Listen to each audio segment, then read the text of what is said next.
Hi there. Hi, how you doing? I'm good. How are you? Good, good. My name is Paul Verhoeven. I'm from Roadshow Australia. Sorry about the moustache. Lockdown's been weird. I like it.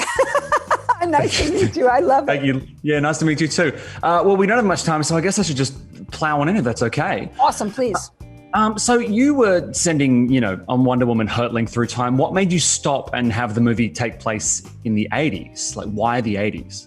I think that the 80s are when we all really, 70s and 80s was when most of us really got to know Wonder Woman through the Linda Carter show. And so I was craving my Wonder Woman, the Wonder Woman that I grew up with.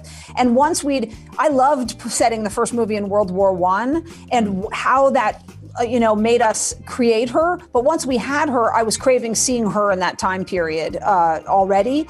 On top of it, I really liked the idea of, if you've seen what Wonder Woman does when she's faced with these darkest of moments in mankind, let's see what are we faced with in the lightest. When the world is excess and everything is over the top and all of us naively think it's going to last forever. I just loved the idea of what does Wonder Woman do in that world and who are the villains that come out of it. Why do you think people are so into the 80s? Because, the 80s is so hot right now. I know. What do you think it is about the 80s that appeals, apart from obviously, the clothing and the music and the hair? I think it's because my generation lived it the first time around, and then you become nostalgic about it and you start doing a bunch of stuff about it. And then the generation gets into it. That was what happened when I was growing up with the 50s. There were so many movies about the 50s because the filmmakers and all those people were rehashing the 50s. And so, I think it's generational. And then the young generation has the romance of it without having lived it. Yeah. Do you think there's going to be a wave of nostalgia for now, or is that just never going to happen?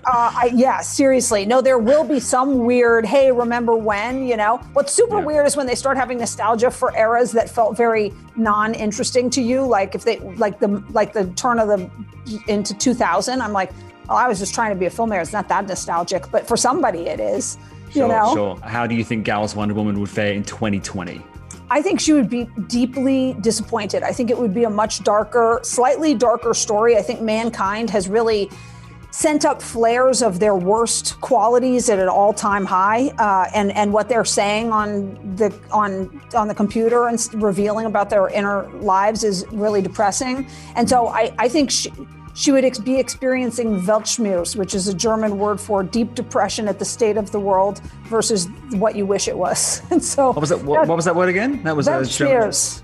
That's like a spiced cookie, isn't it? No, Weltschmerz. I love that word. So I don't speak German, but when I learned that word, I was like, God, I need that word so often. When you're like, I'm just depressed about how things are versus how I wish they were, There's a German word for everything. Well, look, Patty, thank you so much for chatting, and well done on the movie. It's really great.